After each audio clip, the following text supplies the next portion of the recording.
The Three Little Javelinas by Susan Lowell.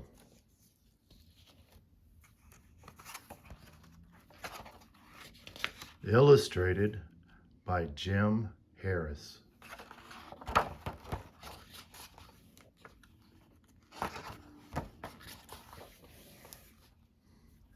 Once upon a time, way out in the desert, there were three little javelinas.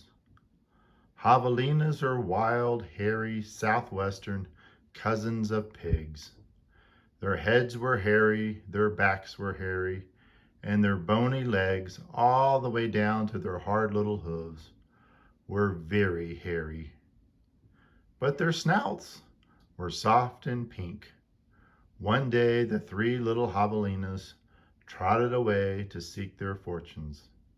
In this hot, dry land, the sky was almost always blue. Steep purple mountains looked down on the desert where the cactus forest grew. Soon the little javelinas came to a spot where the path divided, and each one went a different way.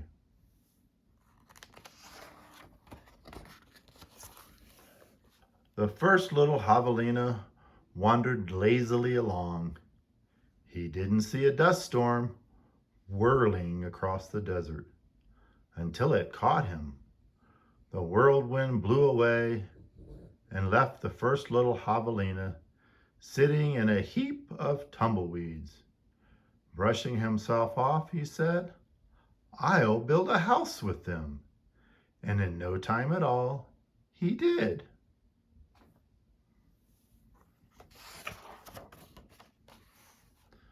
Then along came a coyote. He ran through the desert so quickly and so quietly that he was almost invisible. In fact, this was only one of Coyote's many magical tricks. He laughed when he saw the tumbleweed house and smelled the javelina inside. A tender, juicy piggy, he thought. Coyote was tired of eating mice and rabbits. He called out sweetly, little pig, let me come in." "Not by the hair of my chinny chin chin," shouted the first javelina, who had a lot of hair on his chinny chin chin. "Then I'll huff, and I'll puff, and I'll blow your house in," said Coyote. And he huffed, and he puffed, and he blew the little tumbleweed house away. But in all the hullabaloo, the first little javelina escaped and went looking for his brother and sister.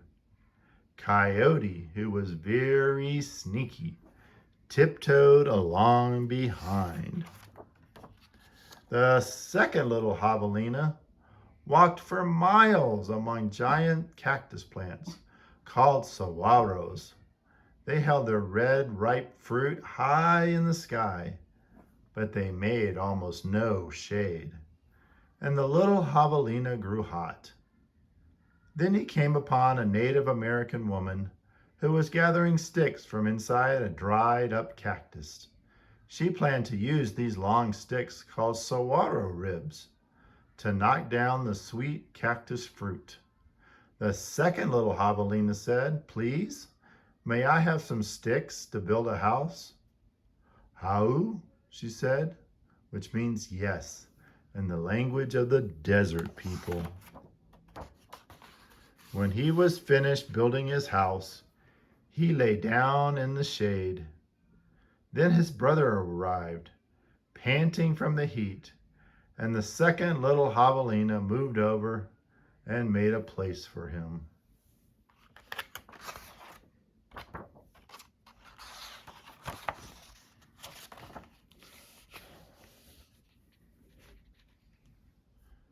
Pretty soon, Coyote found the saguaro rib house.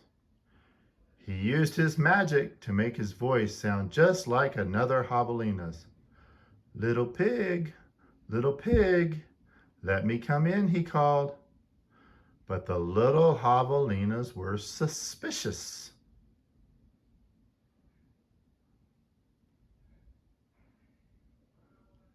The second one cried, "No, not by the hair of my chinny chin chin." Bah, thought Coyote. I'm not going to eat your hair. Then Coyote smiled, showing all his sharp teeth. I'll huff, and I'll puff, and I'll blow your house in. So he huffed, and he puffed, and all the saguaro ribs came tumbling down. But the two little javelinas escaped into the desert. Still not discouraged, Coyote followed. Sometimes his magic did fail, but then he usually came up with another trick.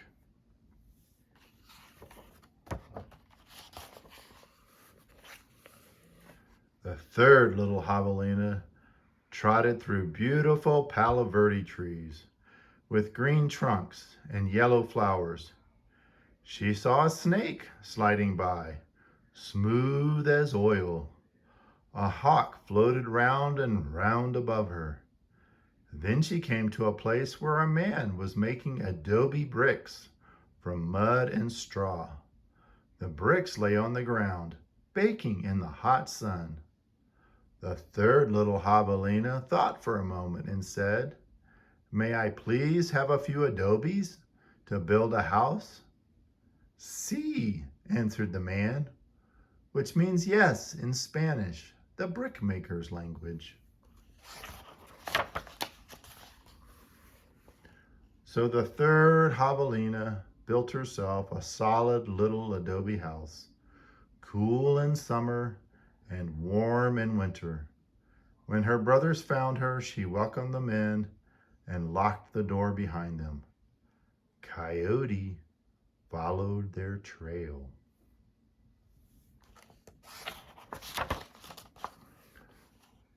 Little pig, let me come in," he called. The three little javelinos looked out the window.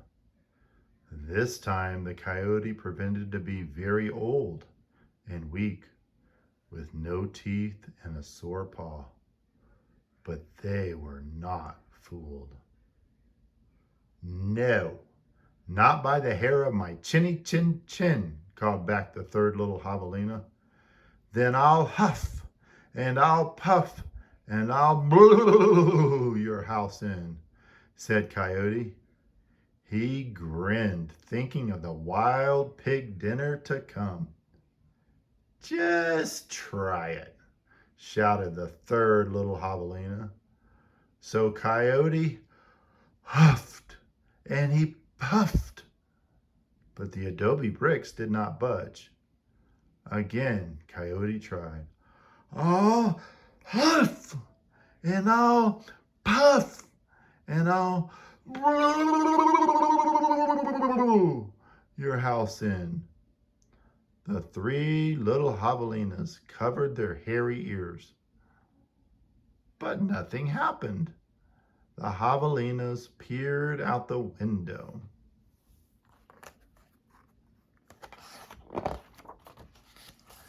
The tip of Coyote's raggedy tail whisked right by their noses. He was climbing up on the tin roof. Next, Coyote used his magic to make himself very skinny. "The stovepipe!" gasped the third little javelina. Quickly, she lighted a fire inside her wood stove.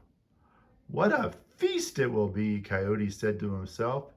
He squeezed into the stovepipe. "I think I'll eat them with chili sauce." Whoosh! Sizzle!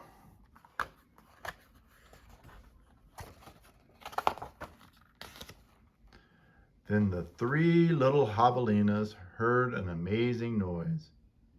It was not a bark. It was not a cackle.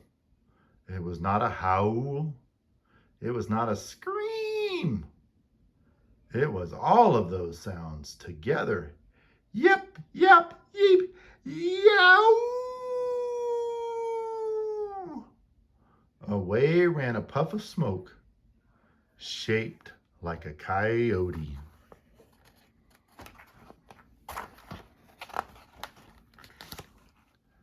The three little javelinas lived happily ever after in the adobe house. And if you ever hear Coyote's voice way out in the desert at night, well, you know what he's remembering.